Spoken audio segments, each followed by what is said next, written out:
Imagine criar um filho com todo o suor do seu rosto, vender o pouco que tinha para pagar os estudos dele na cidade grande, sonhar com o dia em que o veria feliz no altar, apenas para ouvir da própria boca dele que você é feio demais para aparecer nas fotos.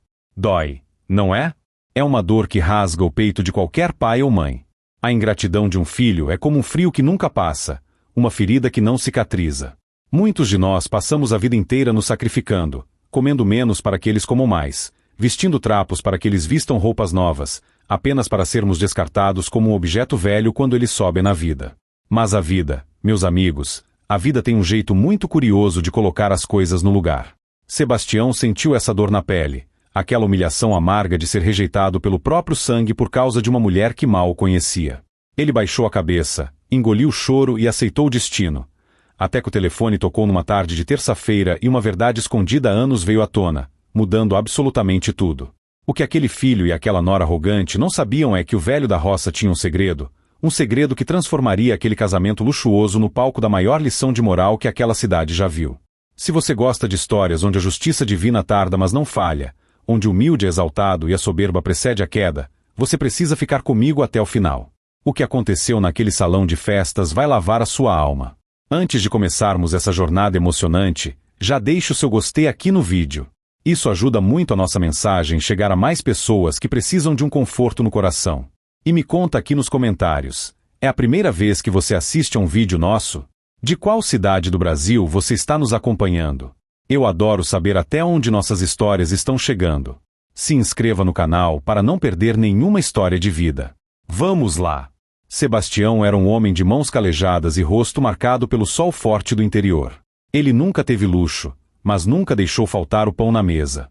Sua vida se resumia a duas coisas: o pequeno pedaço de terra onde criava algumas cabeças de gado e o amor incondicional pelo seu único filho, Ricardo. A história que vamos contar hoje começa não com alegria, mas com uma visita inesperada que partiu o coração desse velho pai em 1000 pedaços. A estrada de terra que levava ao sítio de Sebastião levantava poeira vermelha sempre que um carro passava, o que era raro. Naquela tarde de sábado, porém, o silêncio da roça foi quebrado pelo som de um motor potente. Sebastião, que estava consertando a cerca do pasto, ajeitou o chapéu de palha e estreitou os olhos. Reconheceu o carro imediatamente.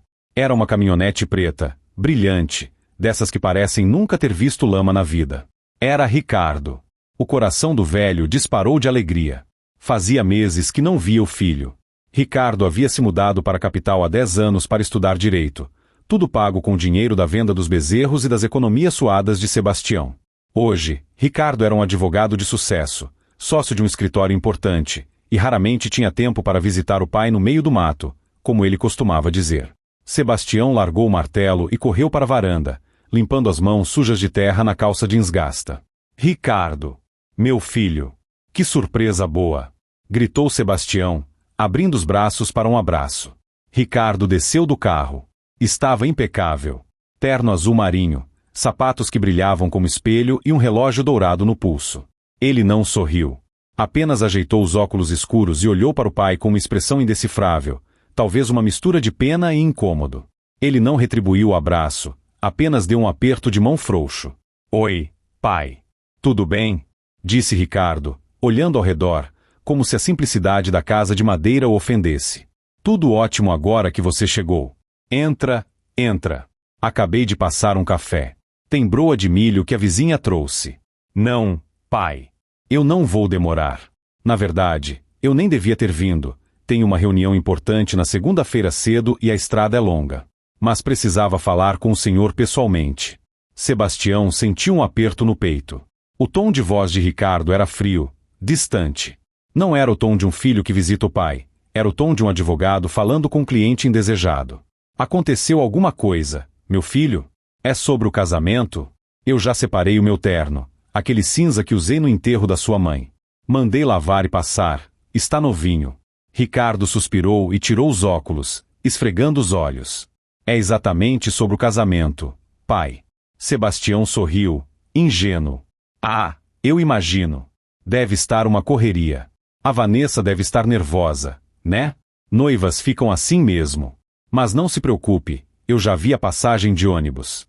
Chego na capital na sexta-feira de manhã, fico naquela pensão perto da rodoviária para não incomodar vocês. Pai, escuta, Ricardo interrompeu, levantando a mão. Não compre a passagem. O silêncio que se instalou na varanda foi pesado. O canto dos pássaros parecia ter cessado. Sebastião olhou para o filho, confuso. Como assim não comprar a passagem? O casamento foi cancelado? Não, o casamento vai acontecer. Vai ser no Clube Leopoldina, o lugar mais chique da cidade. Vai ter gente muito importante lá, pai.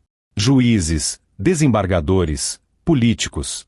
A família da Vanessa é muito tradicional, o senhor sabe. Sei. Gente fina. Mas o que isso tem a ver com a minha passagem? Ricardo olhou para o chão, incapaz de encarar os olhos bondosos do pai, mas a covardia durou pouco. Ele ergueu a cabeça e soltou a frase que ficaria gravada na alma de Sebastião para sempre. A Vanessa, e eu, nós decidimos que seria melhor se o senhor não fosse. Sebastião sentiu como se tivesse levado um soco no estômago. O ar lhe faltou. Ele se apoiou na coluna de madeira da varanda para não cair. Não ir? Mas, eu sou seu pai, Ricardo. Eu sou o pai do noivo.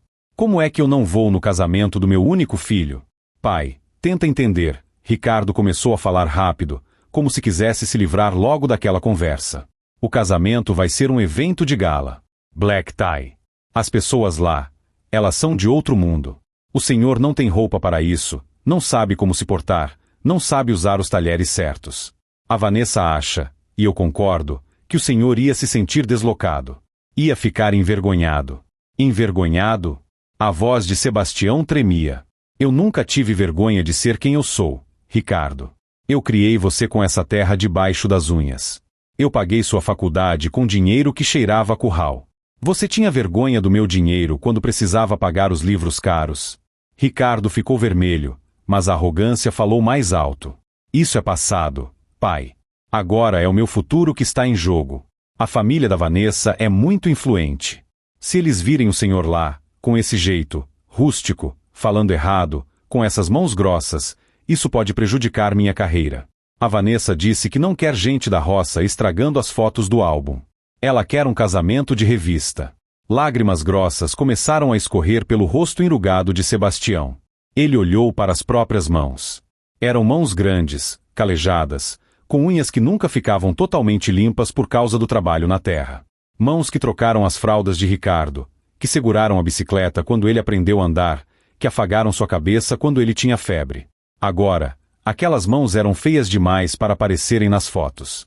Então é isso, sussurrou Sebastião. Eu sou uma mancha na sua imagem. Não leve para o lado pessoal, pai. É só uma questão social.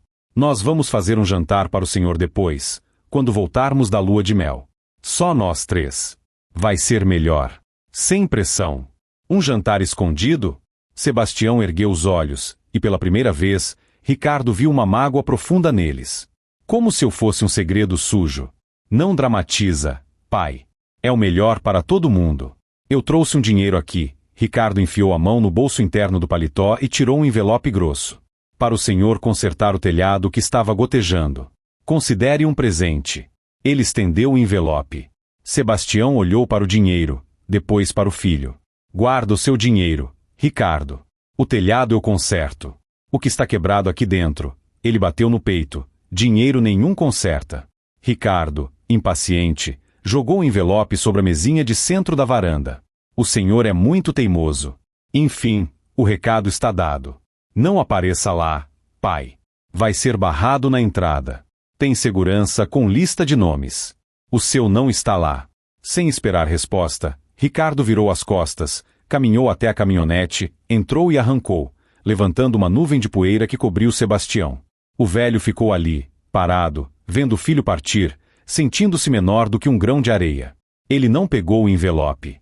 Entrou em casa, sentou-se na sua poltrona velha e chorou. Chorou como uma criança abandonada. A dor da rejeição era pior do que qualquer dor física que já tivesse sentido. A noite caiu e Sebastião continuava na poltrona, no escuro. Ele pensou na falecida esposa, Maria. Ainda bem que você não está aqui para ver isso, Maria. Ele sussurrou para o vazio. Nosso Ricardo. O que fizeram com ele?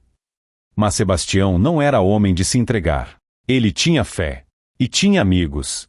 No dia seguinte, domingo, ele foi à missa na capela do vilarejo, como fazia toda semana. Seus olhos estavam inchados, e todos notaram sua tristeza. Na saída, Joaquim, seu amigo de infância e compadre, o abordou. Joaquim era um homem simples também, mas muito sábio. Tinha sido capataz de grandes fazendas e conhecia muita gente. O que houve, Tião? Parece que passou um trator em cima de você, perguntou Joaquim, colocando a mão no ombro do amigo. Sebastião tentou disfarçar, mas não conseguiu. Contou tudo. Contou sobre a visita, sobre a vergonha de Ricardo, sobre a proibição de ir ao casamento. Joaquim ouviu tudo em silêncio, com a expressão fechando a cada palavra. Quando Sebastião terminou, Joaquim cuspiu no chão, com raiva. Mas que grandíssimo filho de uma égua, com todo respeito à falecida Maria. Isso não se faz, Tião. Isso é desumano. É a vida, Kim. Ele tem vergonha de mim. Eu sou só um jeca tatu pra ele agora. Jeca tatu uma ova. Você é um homem honrado. E essa tal de Vanessa? Quem ela pensa que é?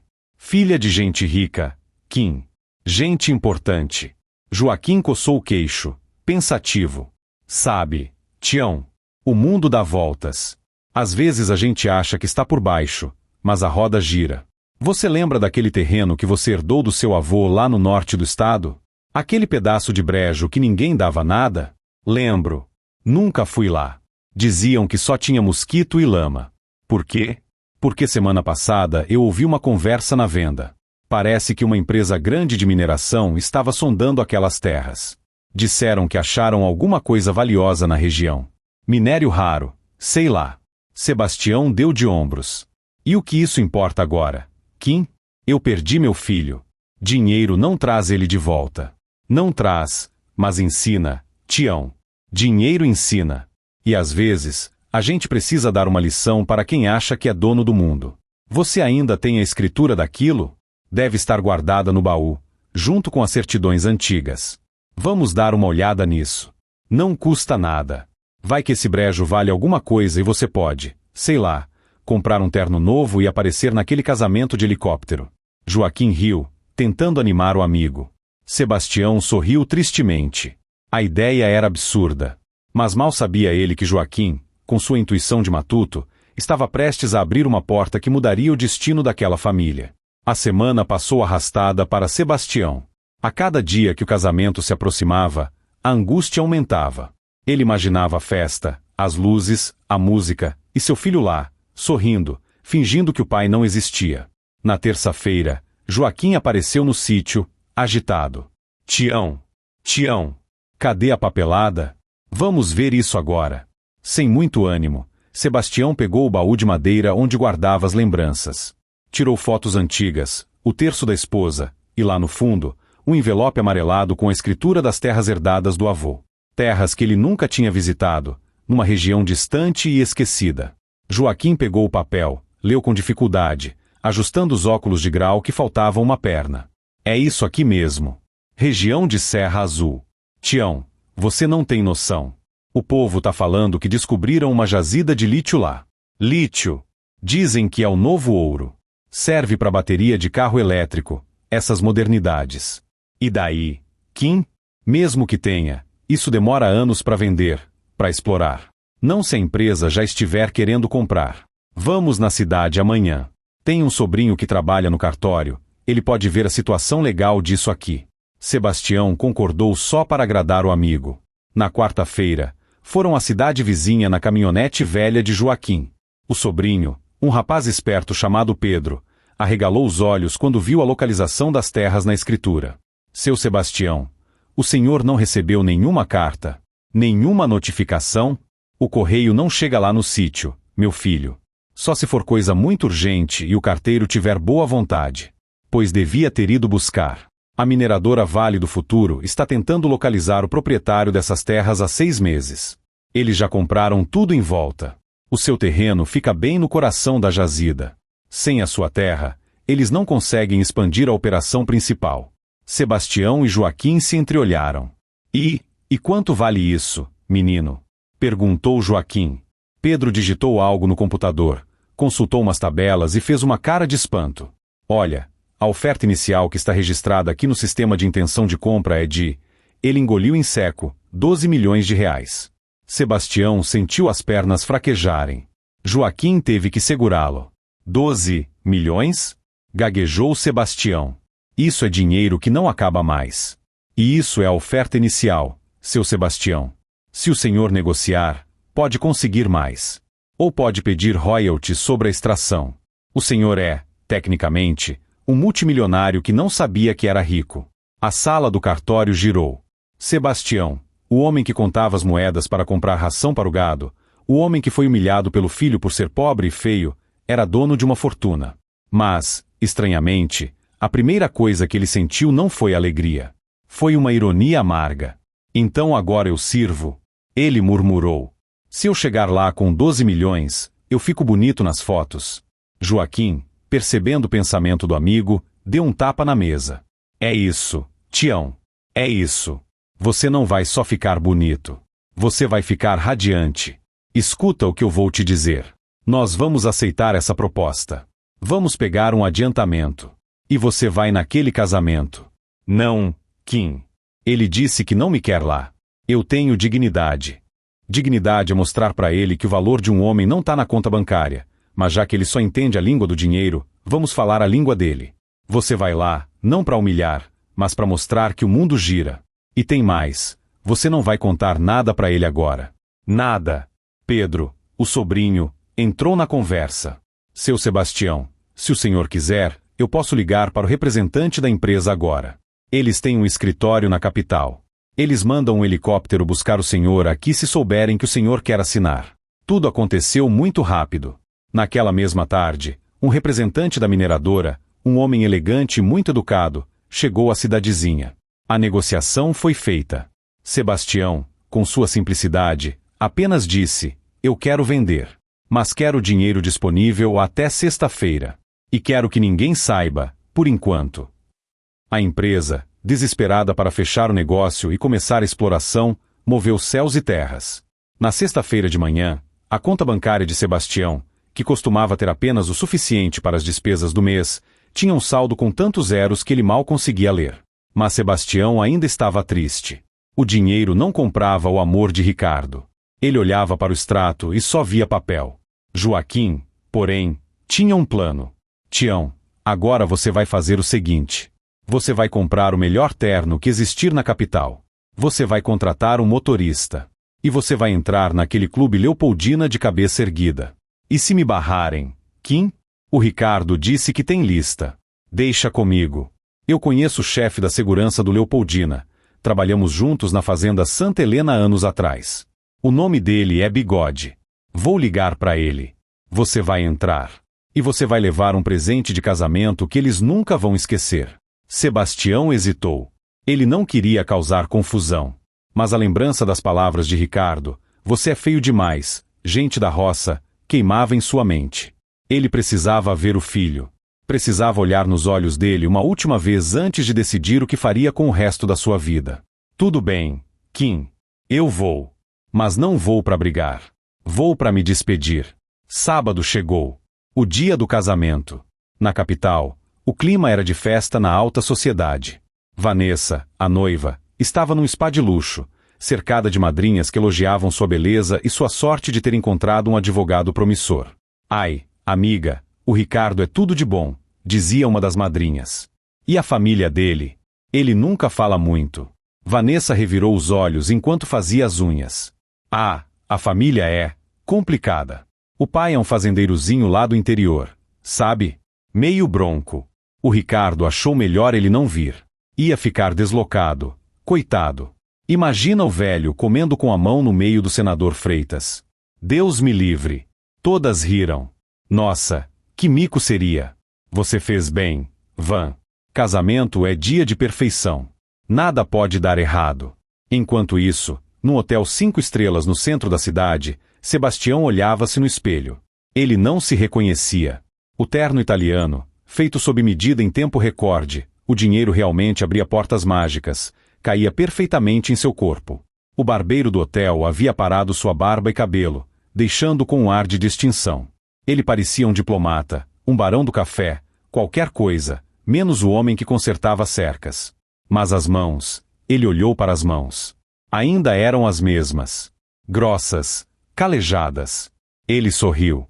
Essas mãos construíram o homem que está usando esse terno, pensou.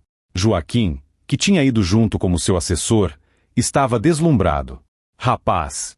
Se a Maria te visse agora, ela desmaiava de paixão de novo. Você tá um galã, Tião. Para com isso, Kim. Eu me sinto um espantalho vestido de rei. Você é um rei, Tião. Um rei que foi destronado pelo próprio filho, mas que vai recuperar a coroa hoje. O carro já está lá embaixo. Uma limusine preta. Limusine? Kim, eu disse um carro normal.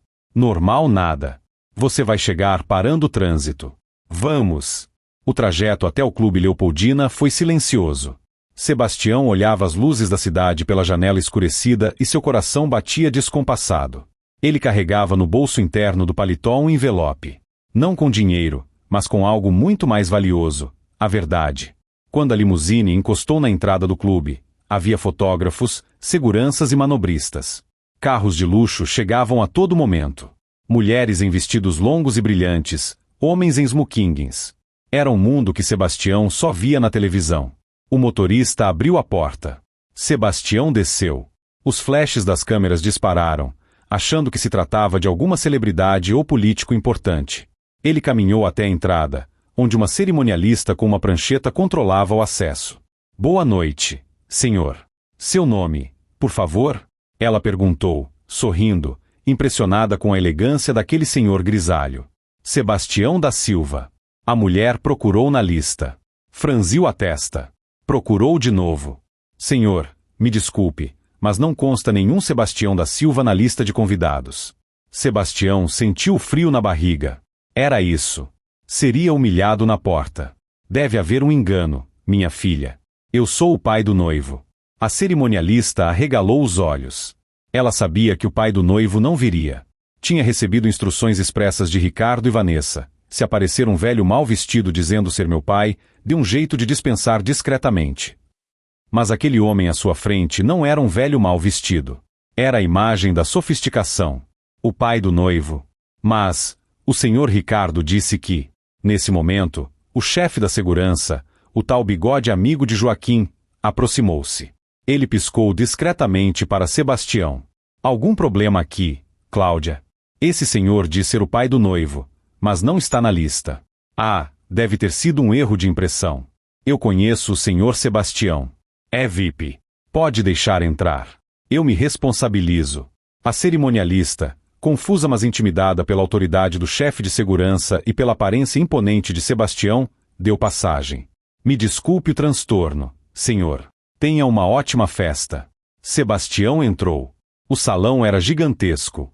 Lustres de cristal pendiam do teto. Arranjos de flores que custavam mais que sua casa enfeitavam as mesas.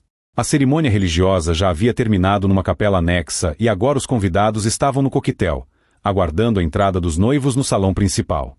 Sebastião pegou uma taça de champanhe que um garçom ofereceu, apenas para ter algo nas mãos. Ele ficou num canto, observando. Ninguém o conhecia. Ninguém sabia que ele era o pai do noivo. Alguns convidados sorriam para ele, achando que ele era algum fazendeiro rico amigo da família da noiva. De repente, as luzes diminuíram. Uma música triunfal começou a tocar. O locutor anunciou.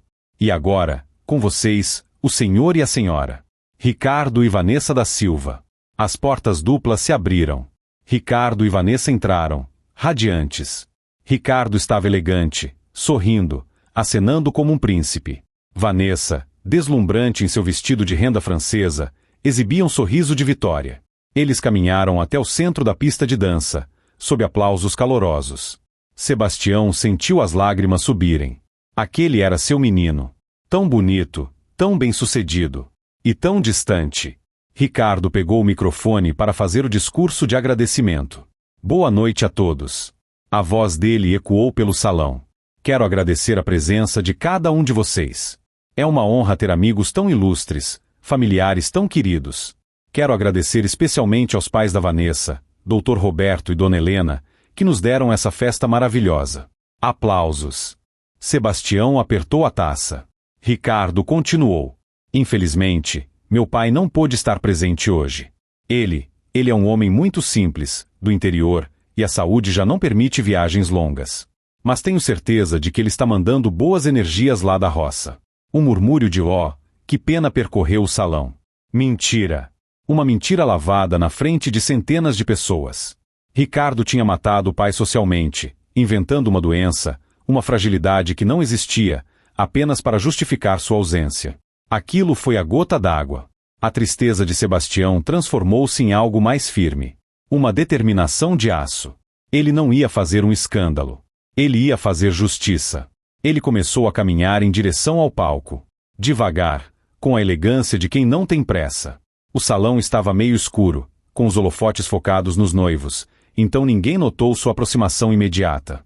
Quando Ricardo terminou o discurso e ia passar o microfone para Vanessa, Sebastião saiu das sombras e entrou no círculo de luz. O silêncio caiu sobre as mesas próximas. Quem era aquele homem distinto que ousava interromper o momento dos noivos? Ricardo virou-se e viu. Seus olhos quase saltaram das órbitas. O copo de uísque na mão de um convidado próximo caiu no chão, quebrando o silêncio com um estilhaço de vidro. Pai! Ricardo sussurrou, o microfone ainda ligado, amplificando seu choque para todo o salão. Vanessa virou-se bruscamente. Seu sorriso congelou. Ela olhou de cima a baixo para aquele homem. O terno impecável, a postura ereta.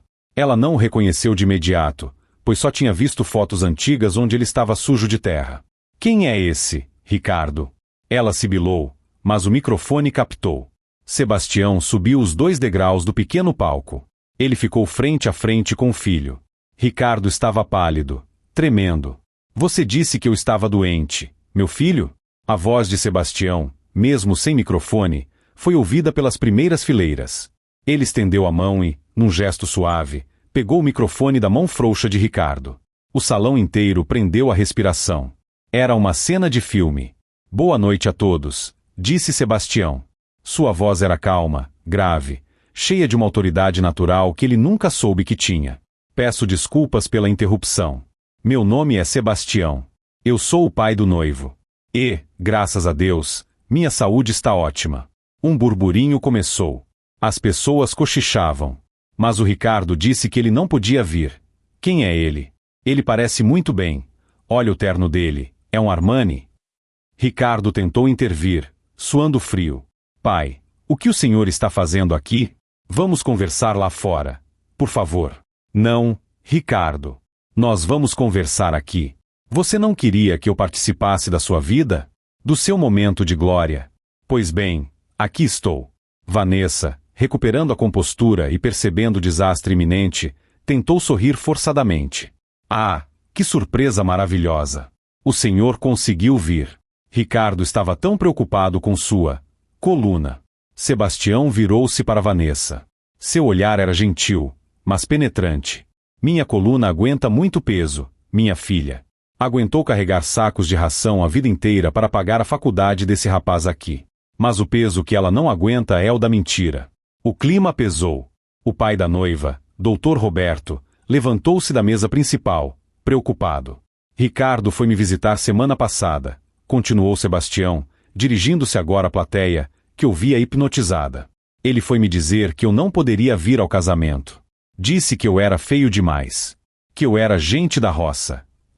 Que eu não saberia usar os talheres. Que eu envergonharia vocês com minhas mãos calejadas. Ele ergueu as mãos para o alto, sob a luz dos holofotes. Estas mãos aqui. Mãos de quem plantou, colheu e criou. Ricardo disse que a esposa dele, você, Vanessa, não me queria nas fotos. Que eu sujaria a imagem da família. Um ó de indignação coletiva varreu o salão. Muitos ali eram ricos, sim, mas muitos tinham pais e avós que vieram de baixo.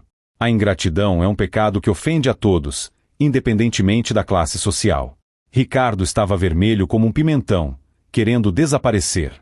Vanessa parecia uma estátua de gelo prestes a rachar. Pai, para com isso. O senhor está bêbado. Gritou Ricardo, desesperado, tentando desacreditar o velho. Não bebi nem um gole, meu filho. Estou sóbrio como nunca estive. Eu vim aqui apenas para te dar o seu presente de casamento. E para me despedir. Sebastião enfiou a mão no bolso e tirou o envelope. Não o envelope com dinheiro que Ricardo tinha lhe dado, mas um novo.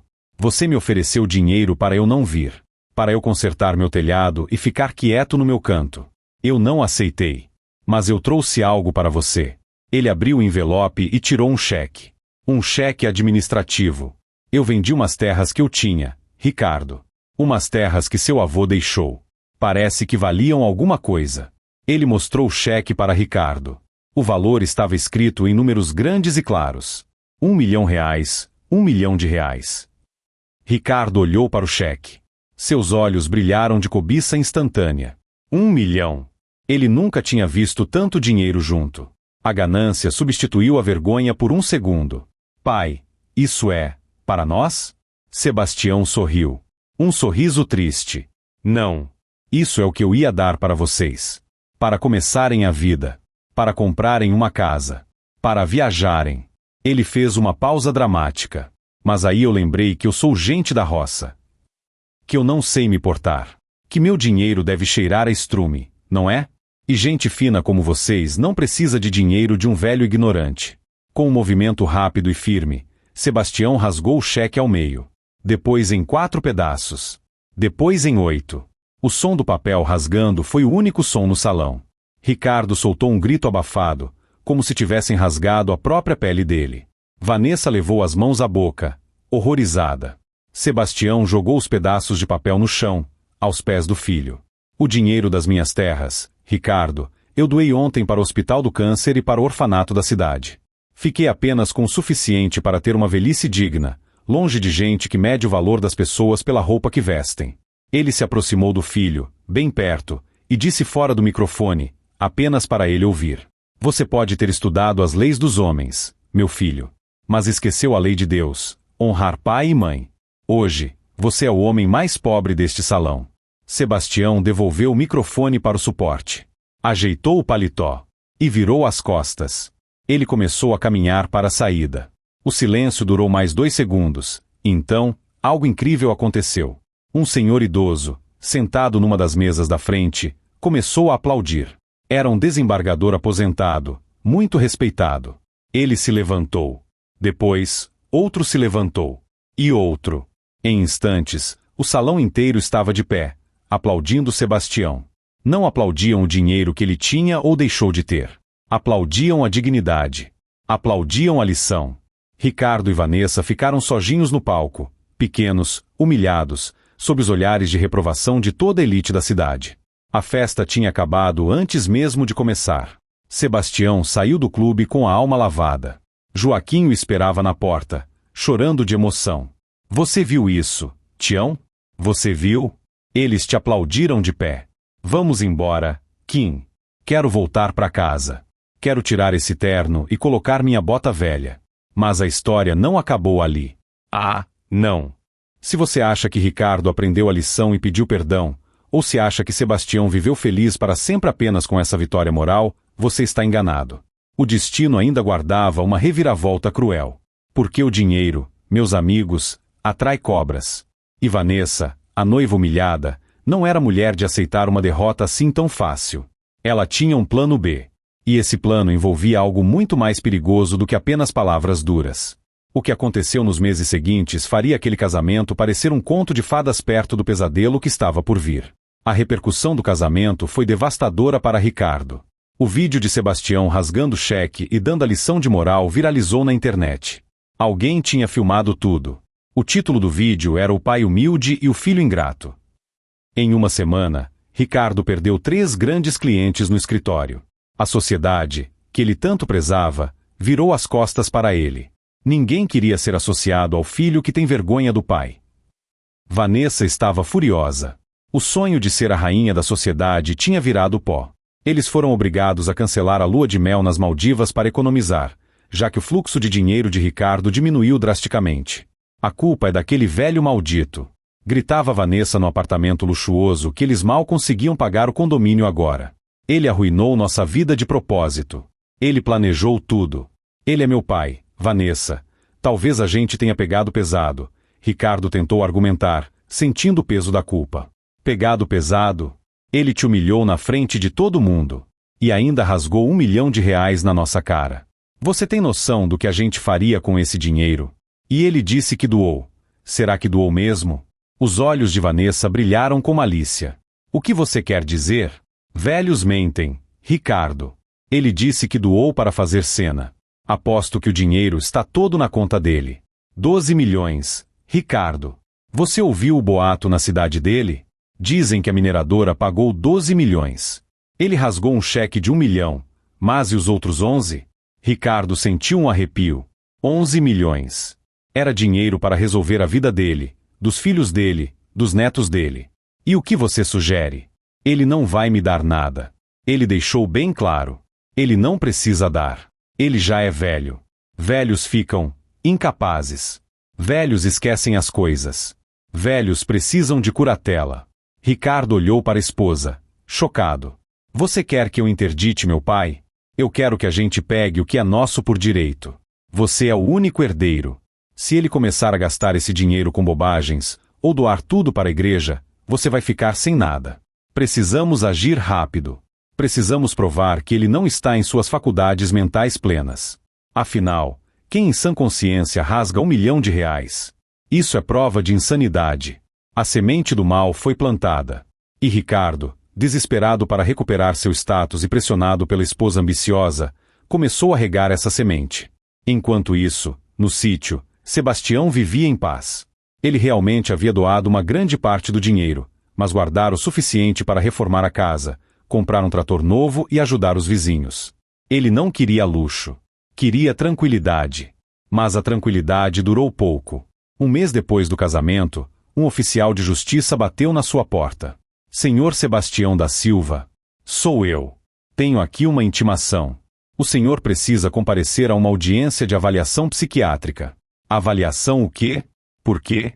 Seu filho, Ricardo da Silva, entrou com um pedido de interdição judicial. Ele alega que o senhor está sofrendo de demência senil e dilapidando o patrimônio da família de forma irresponsável. Ele pede o bloqueio imediato de todos os seus bens e a tutela da sua conta bancária. Sebastião pegou o papel. Suas mãos tremeram, não de medo, mas de uma tristeza profunda. Não bastava a humilhação. Agora, o filho queria tirar sua liberdade. Queria chamá-lo de louco para roubar seu dinheiro. Ele não desiste, não é? Murmurou Sebastião.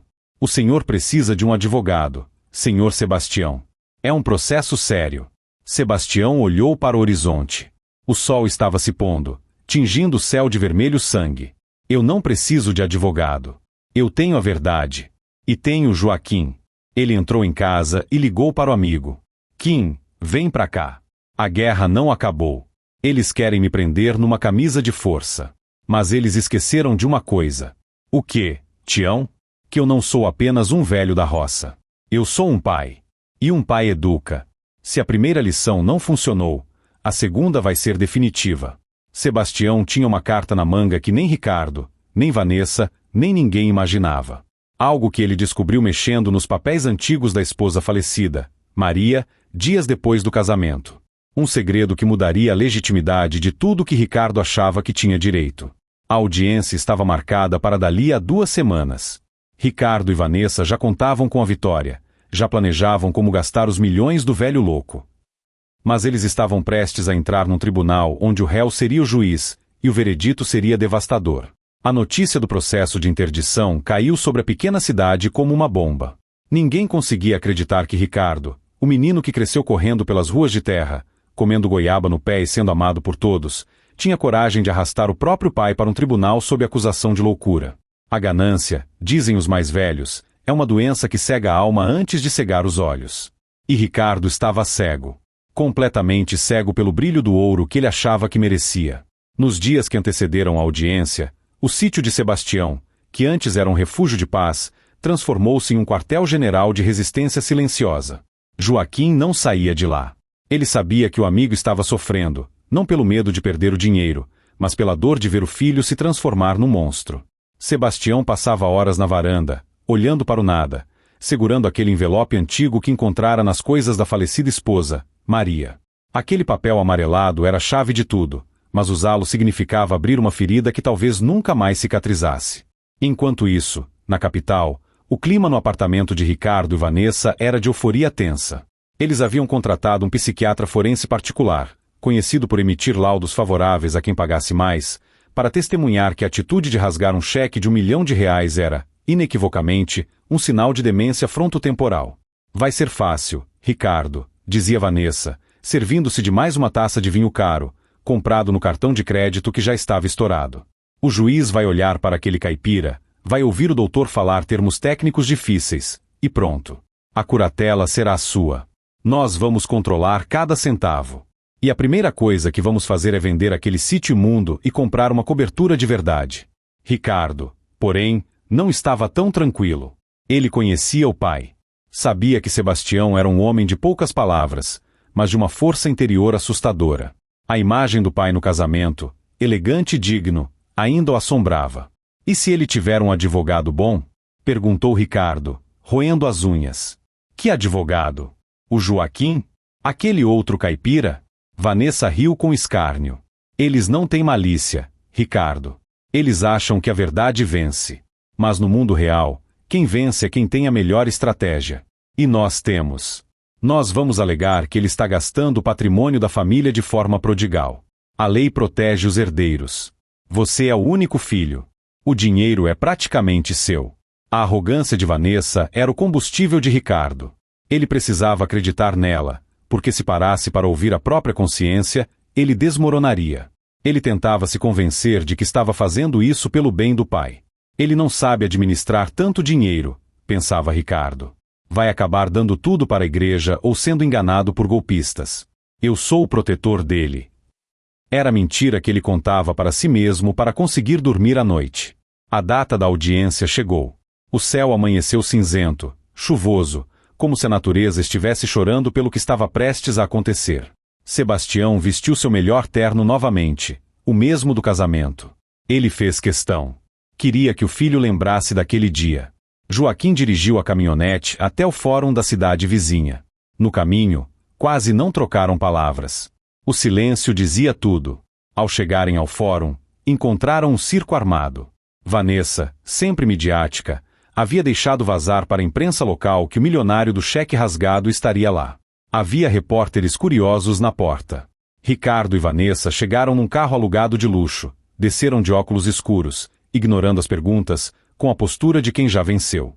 Sebastião desceu da caminhonete velha de Joaquim. Os flashes dispararam. Ele não baixou a cabeça. Caminhou com passos firmes, segurando sua pasta de couro surrada contra o peito. Ele não parecia um louco. Parecia um general indo para sua última batalha. Dentro da sala de espera, os olhares se cruzaram. Ricardo tentou sustentar o olhar do pai, mas falhou. Desviou para o chão. Vanessa, por outro lado, encarou Sebastião com um sorriso de deboche. Espero que o senhor tenha trazido seus remédios, sogrinho, sussurrou ela ao passar por ele. Vai ser um dia longo. Sebastião apenas a olhou com uma piedade profunda. A única doença aqui, minha filha, é a da alma. E para essa, não existe remédio na farmácia. Vanessa bufou e entrou na sala de audiência. O juiz, Dr. Hélio, era um homem severo, conhecido por não tolerar dramas familiares. Ele analisou os papéis sobre a mesa, ajeitou os óculos e chamou a sessão à ordem. Estamos aqui para avaliar o pedido de interdição provisória do Sr. Sebastião da Silva, movido por seu filho, Ricardo da Silva. A alegação é de incapacidade civil por motivos psiquiátricos. A palavra está com o advogado do requerente.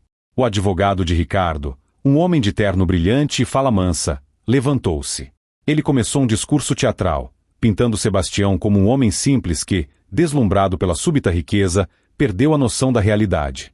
Excelência, dizia o advogado, imagine um homem que passou a vida na pobreza. De repente, milhões caem em seu colo. O choque é tremendo. O ato de rasgar um cheque de R$1 milhão em público, num evento social, demonstra claramente um desequilíbrio. Quem, em sã consciência, destrói patrimônio dessa forma? Além disso, temos relatos de que ele está doando somas vultosas para instituições de caridade sem nenhum critério. O senhor Ricardo, como filho amoroso e único herdeiro, apenas quer proteger o pai de si mesmo e garantir que o patrimônio da família não seja dissipado em devaneios senis. O juiz ouvia atentamente, fazendo anotações. Ricardo balançava a cabeça afirmativamente, fazendo seu papel de filho preocupado. O senhor tem testemunhas médicas? Perguntou o juiz. Sim, excelência. O doutor Almeida, psiquiatra renomado, Analisou os vídeos do casamento e o histórico do Sr. Sebastião e concluiu que há fortes indícios de demência inicial. O tal psiquiatra depois, usando termos complexos, falando sobre impulsividade geriátrica e perda de cognição financeira. Tudo parecia muito técnico, muito convincente para quem não conhecia a verdade. Quando chegou a vez de Sebastião falar, ele dispensou o advogado dativo que o tribunal havia oferecido. Excelência, se me permite, disse Sebastião, levantando-se devagar. Eu não preciso de intermediários. Eu gostaria de falar diretamente ao senhor e ao meu filho. O juiz, intrigado pela lucidez daquele homem, assentiu. Prossiga, senhor Sebastião. Mas seja breve. Sebastião caminhou até o centro da sala. Ele não olhou para o juiz. Olhou para Ricardo. Ricardo, você se lembra da bicicleta vermelha? Ricardo franziu a testa, confuso com a pergunta repentina. O quê? O que isso tem a ver? Responda, por favor, insistiu Sebastião. Lembro. Eu tinha 7 anos. Você queria aquela bicicleta mais do que tudo. Mas nós não tínhamos dinheiro. Naquele ano, a colheita foi ruim. A geada matou quase tudo. Mas eu trabalhei dobrado, fiz bicos de pedreiro, capinei lotes no sol de meio-dia. E no Natal, a bicicleta estava lá. Você se lembra do que me disse quando viu a bicicleta?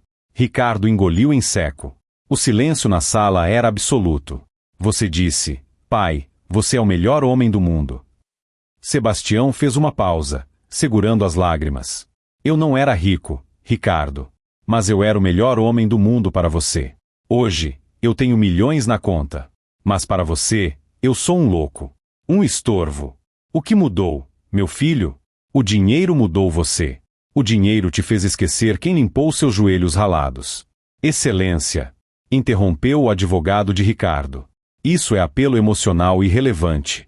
Estamos discutindo capacidade mental, não memórias de infância. A memória é a base da sanidade. Doutor, rebateu Sebastião com voz firme. Eu sei exatamente quem eu sou. Eu sei quanto dinheiro eu tenho. E eu sei por que rasguei aquele cheque. Ele se virou para o juiz. Eu rasguei aquele cheque, Excelência, não porque sou louco, mas porque aquele dinheiro era sujo aos olhos do meu filho. Ele disse que eu o envergonhava, que eu era gente da roça. Se eu não sirvo para estar na presença dele, o meu dinheiro também não serve. Isso não é loucura. Isso é dignidade. O juiz doutor Hélio parou de escrever. Ele olhou para Ricardo, que estava encolhido na cadeira, e depois para Sebastião. Havia uma nobreza naquele velho que nenhum laudo psiquiátrico poderia contestar. Senhor Ricardo, disse o juiz, o seu pai parece perfeitamente lúcido. O ato de dispor do próprio patrimônio, seja doando ou rasgando, é um direito de quem o possui, desde que esteja em suas faculdades mentais. E até agora, não vi prova de insanidade. Vi prova de mágoa. Vanessa, percebendo que estavam perdendo, cutucou Ricardo com força. Fala alguma coisa. Fala que ele esquece o fogão ligado. Inventa. Ricardo, suando frio, levantou-se. Excelência, o senhor não entende. Ele está gastando a minha herança. Eu sou o único filho. Eu tenho direito a esse patrimônio no futuro. Ele não pode simplesmente doar tudo para orfanatos. A lei protege a legítima dos herdeiros necessários. Foi nesse momento que Sebastião abriu a pasta de couro. O momento que mudaria tudo. Herdeiros necessários, repetiu Sebastião, com um tom de voz que fez um arrepio percorrer a espinha de todos na sala. Você estudou direito, Ricardo. Você sabe bem o que isso significa. Filhos são herdeiros necessários. Sangue do meu sangue. Ele tirou o envelope amarelado de dentro da pasta. Mas e quando o sangue não é o mesmo? Ricardo paralisou. Vanessa regalou os olhos. O que aquele velho estava dizendo? Excelência, continuou Sebastião, eu gostaria de anexar este documento aos autos. É uma certidão que estava guardada há 30 anos. E junto com ela, uma carta da minha falecida esposa, Maria. O oficial de justiça pegou o documento e entregou ao juiz. O doutor Hélio leu em silêncio. Suas sobrancelhas se ergueram em surpresa. Ele leu a carta anexa. Depois, olhou para Ricardo com uma expressão indecifrável. Senhor Ricardo, disse o juiz, o senhor tinha conhecimento de que foi adotado? A pergunta ecoou na sala como um trovão. Ricardo sentiu o chão desaparecer sob seus pés. O quê? Adotado? Não, Isso é mentira. Ele está inventando. Eu sou filho dele. Eu tenho os olhos da mãe dele. Todo mundo diz. Silêncio, ordenou o juiz. O documento é oficial. Uma certidão de adoção plena, datada de 30 anos atrás. E aqui, o juiz pegou a carta. Tem uma carta deixada pela senhora Maria da Silva. Sebastião tomou a palavra, sua voz embargada, mas firme. Nós nunca te contamos, Ricardo. Porque para nós, não importava. Uma moça apareceu no nosso sítio, desesperada, com um bebê de colo. Ela não tinha condições de criar. Ela ia deixar você na roda dos expostos. Maria e eu, nós não podíamos ter filhos. Deus sabe o quanto tentamos. Quando vimos você, tão pequeno, tão indefeso, nós te acolhemos. Nós te registramos. Nós te amamos mais do que se você tivesse nascido de nós. Ricardo estava pálido, tremendo incontrolavelmente. Toda a sua vida, toda a sua identidade, estava sendo desconstruída ali, na frente de estranhos. Eu nunca quis que você soubesse dessa forma, continuou Sebastião. Eu queria levar esse segredo para o túmulo. Você era meu filho. Ponto final. Mas você invocou a lei. Você falou em direito de sangue. Você falou em herança obrigatória. Sebastião deu um passo à frente, encarando o filho nos olhos. Você me processou para garantir uma herança baseada em laços que você mesmo cortou com sua ingratidão. Mas a lei dos homens tem suas nuances, Ricardo. E a carta da sua mãe, a carta que o juiz tem em mãos, ela previu isso. O juiz pigarreou e leu um trecho da carta de Maria. Se um dia nosso amado Ricardo esquecer os valores que ensinamos, se a ambição endurecer seu coração a ponto de ele se virar contra o pai que lhe deu a vida através do amor e do suor, que ele saiba a verdade. E que saiba que as terras do meu pai, o avô Joaquim, foram deixadas em testamento com uma cláusula de inalienabilidade e incomunicabilidade, destinadas apenas àqueles que honram o nome da família. Se Ricardo nos desonrar, ele não é herdeiro do meu sangue, e pela minha vontade expressa, não deve tocar no fruto dessa terra. O juiz baixou a carta. Juridicamente, senhor Ricardo, a situação é complexa. Embora a adoção garanta direitos iguais, a existência dessa cláusula testamentária antiga sobre as terras, somada à prova de indignidade que o senhor mesmo produziu ao humilhar seu pai publicamente e agora tentar interditá-lo sem base médica real, tudo isso cria um cenário onde o senhor Sebastião tem total liberdade para dispor dos bens provenientes dessas terras como bem entender. Ele não está dilapidando sua herança. Ele está usando o dinheiro dele. E o senhor, com essa atitude, pode ser formalmente deserdado por indignidade. Vanessa, vendo o dinheiro voar pela janela, perdeu o controle. Isso é um absurdo. É falsificação. Esse velho inventou isso. Ricardo, faz alguma coisa. Ele é um bastardo, então? É isso que ele está dizendo? Que você não é ninguém. Ricardo não ouvia mais nada. O som da voz de Vanessa parecia distante. Ele olhava para Sebastião. O homem que ele chamou de feio, de jeca, de vergonha. Aquele homem o escolheu. Aquele homem o salvou de um destino incerto. Aquele homem trabalhou de sol a sol para dar tudo a um filho que nem era dele biologicamente. E como Ricardo retribuiu? Com desprezo. Com um processo judicial. Sebastião enxugou uma lágrima solitária. Eu não queria usar isso, Ricardo. Dói mais em mim do que em você. Mas você não me deixou escolha. Você queria me declarar incapaz para roubar o que é meu. Agora você sabe. O dinheiro é meu. A terra era da minha esposa. E o amor que eu tinha por você, esse você jogou fora no dia do seu casamento. O juiz bateu o martelo. Julgo improcedente o pedido de interdição. O senhor Sebastião da Silva está em pleno gozo de suas faculdades mentais. E condeno o autor, Ricardo da Silva, ao pagamento das custas processuais e honorários advocatícios, além de multa por litigância de má-fé. Encerrada a sessão. O som do martelo foi como um tiro de misericórdia. Ricardo desabou na cadeira, cobrindo o rosto com as mãos.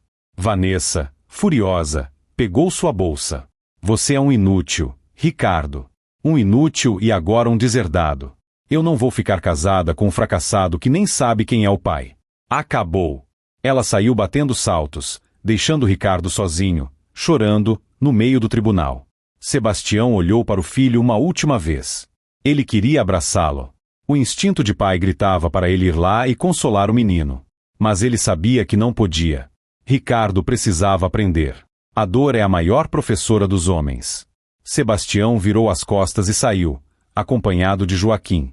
Ele venceu a batalha judicial, mas seu coração estava em pedaços. A vida de Ricardo desmoronou numa velocidade impressionante. A notícia de que ele tentou interditar o pai e perdeu, somada à revelação de que era adotado e tentou dar um golpe, destruiu o pouco que restava de sua reputação. O escritório de advocacia onde era sócio pediu sua saída. Sua imagem não condiz com nossos valores éticos, disseram eles. Era hipocrisia corporativa, claro, mas era o fim da carreira dele na elite. Vanessa cumpriu a promessa. Pediu o divórcio na semana seguinte. Ela alegou incompatibilidade de gênios, mas todos sabiam que era incompatibilidade financeira. Ela levou o carro, os móveis bons e deixou Ricardo com as dívidas do casamento luxuoso que ele ainda estava pagando. Ricardo se viu sozinho num apartamento vazio, sem emprego, sem esposa, sem amigos e sem família. Ele passava os dias bebendo barato, olhando para as fotos do casamento, para aquele momento em que ele se achava o rei do mundo. Agora, ele era apenas um súdito do próprio fracasso. A fome começou a apertar. As contas se acumularam. A luz foi cortada. Ricardo, o advogado arrogante que tinha nojo de gente da roça, teve que entregar o apartamento e se mudar para uma pensão barata no centro, um lugar sujo e barulhento. Ele tentou arrumar emprego em outros escritórios, mas seu nome estava manchado. Ninguém queria contratar o filho ingrato. Numa noite fria, Ricardo estava sentado na calçada, comendo um sanduíche que comprou com as últimas moedas. Um cachorro de rua se aproximou, magro, com medo. Ricardo olhou para o animal. Ele se viu naquele cachorro, abandonado, faminto, sem rumo. Ele dividiu o sanduíche com o cão. Amigão, disse Ricardo, acariciando a cabeça do animal. Parece que nós dois não temos pedigree, né? Foi ali, no fundo do poço, que a ficha finalmente caiu. Não era sobre o dinheiro. Nunca foi. Era sobre quem estava lá quando ninguém mais estava. Sebastião estava lá quando a mãe biológica o abandonou. Sebastião estava lá quando ele caiu de bicicleta. Sebastião estava lá pagando a faculdade. E ele cuspiu nessa mão estendida. O choro veio forte, convulsivo. Ricardo chorou por horas. Chorou a perda da esposa que nunca o amou, chorou a perda da carreira, mas principalmente, chorou a perda do pai. A vergonha que ele sentia agora não era do pai, era de si mesmo. Ele precisava pedir perdão. Não para pedir dinheiro. Ele sabia que não merecia um centavo.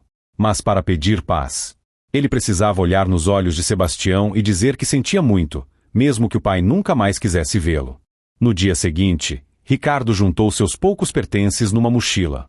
Ele não tinha dinheiro para passagem de ônibus até o interior. Então, ele começou a andar. Pegou carona com caminhoneiros, dormiu em postos de gasolina, comeu o que lhe ofereciam. A viagem que ele fazia de carro em 4 horas, levou 3 dias. Ele chegou à estrada de terra que levava ao sítio sujo, barbudo, com as roupas rasgadas. Ele parecia um mendigo. A ironia do destino era cruel e poética. O homem que proibiu o pai de ir ao casamento por ser feio e mal vestido, agora voltava para casa parecendo um trapo humano. Era fim de tarde quando Ricardo avistou a porteira do sítio. O coração batia descompassado. Será que o pai o expulsaria? Será que soltaria os cachorros? Ele merecia tudo isso. Ao se aproximar da casa, ele viu que muita coisa tinha mudado. A cerca estava nova, pintada de branco. Havia um trator moderno no galpão. O telhado da casa tinha sido reformado. Mas a varanda continuava a mesma. E lá estava Sebastião, sentado na mesma poltrona velha, tomando seu café. Ricardo parou no portão. Ele não tinha coragem de entrar. Ficou ali, segurando a cerca, tremendo. Sebastião avistou o vulto no portão. Ele estreitou os olhos. A princípio, pensou ser um andarilho pedindo comida. Ele se levantou e caminhou até a varanda. "Quem está aí?" perguntou Sebastião. Ricardo tentou falar, mas a voz não saiu. Ele tossiu, limpou a garganta. "Sou eu, pai." Sebastião parou. Aquele pai soou diferente. Não tinha a arrogância de antes. Tinha dor. Tinha arrependimento. Sebastião caminhou devagar até o portão. Quando chegou perto e viu o estado do filho, magro, sujo, com olheiras profundas, seu coração de pai apertou. Mas ele se manteve firme. Ele não podia ceder fácil. A lição precisava ser completa. O que você quer aqui, Ricardo? Veio tentar me interditar de novo? Veio buscar o resto do dinheiro? Ricardo baixou a cabeça.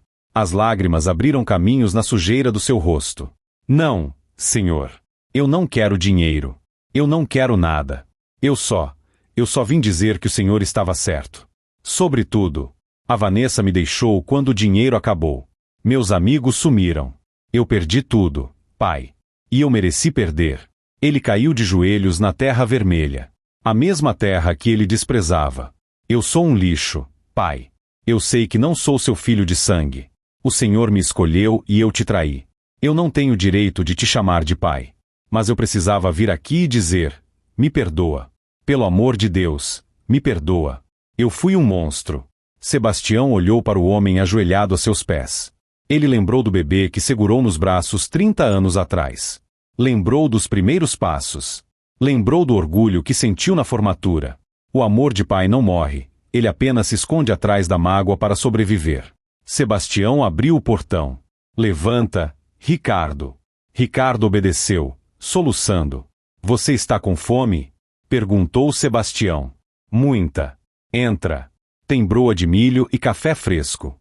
Ricardo olhou para o pai, incrédulo. O senhor vai me deixar entrar? Depois de tudo? A casa é minha, Ricardo. E na minha casa, a gente não nega comida nem para cachorro, quanto mais para um filho que volta arrependido. Mas escute bem. Sebastião ergueu o dedo, num gesto de autoridade. Você vai entrar. Vai comer. Vai tomar um banho. Mas as coisas não vão ser como antes. O dinheiro que eu tenho continua sendo meu. Você não vai ver a cor dele. Se você quiser ficar aqui, vai ter que trabalhar. Vai acordar às 4 da manhã para tirar leite. Vai consertar cerca. Vai limpar o chiqueiro. Vai aprender o valor do suor que você desprezou. Vai aprender a ser homem de verdade, não esse boneco de terno que você virou.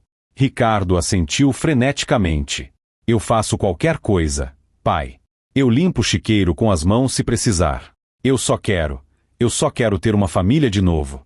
Sebastião suspirou e, pela primeira vez em meses, permitiu-se um leve sorriso.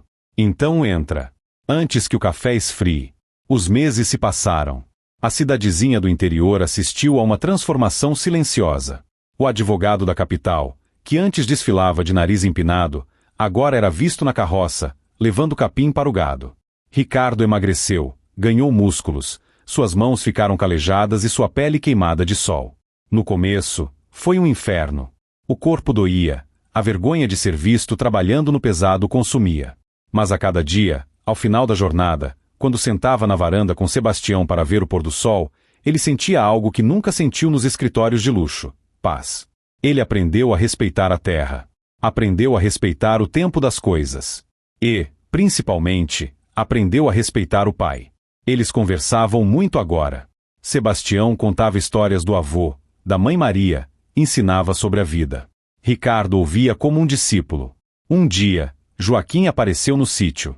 Viu Ricardo consertando o telhado do galpão. Olha só, Tião! Gritou Joaquim.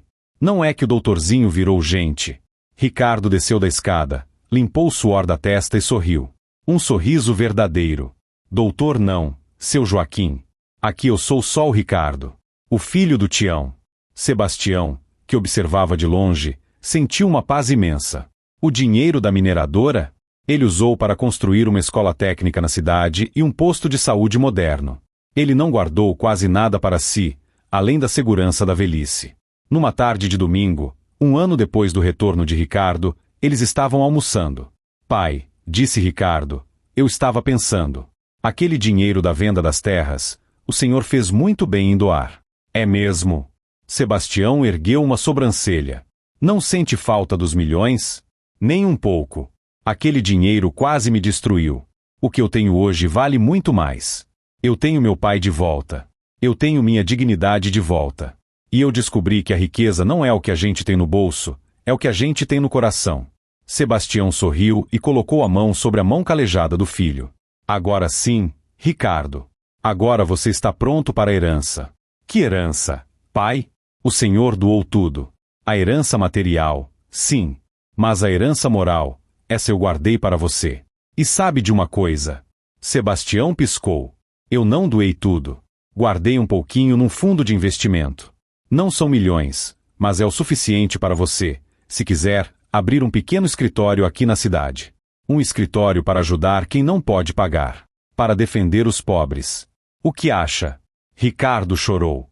Não pelo dinheiro, mas pela confiança. O pai estava devolvendo a ele a chance de exercer sua profissão, mas agora, com o propósito certo. Eu aceito, pai. Mas só se o senhor for meu primeiro cliente. E de graça. Feito. E assim, a história do filho que tinha vergonha do pai teve um final que ninguém esperava. Não um final de luxo e glória, mas um final de verdade e redenção. Vanessa? Dizem que está procurando outro marido rico na capital, cada vez mais amarga e sozinha. Ricardo e Sebastião?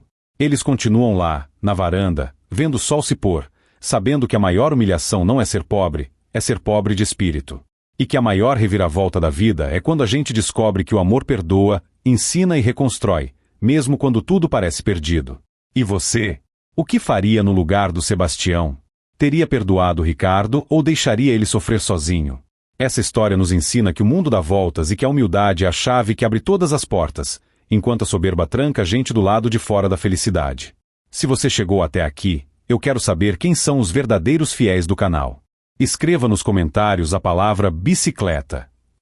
Só quem assistiu até o final vai entender o significado dessa palavra e como ela foi importante para a redenção do Ricardo. Quero ver os comentários inundados com a palavra bicicleta. Não se esqueça de se inscrever no canal, ativar o sininho e compartilhar esse vídeo com alguém que precisa aprender essa lição. Um forte abraço, fiquem com Deus e até a próxima história.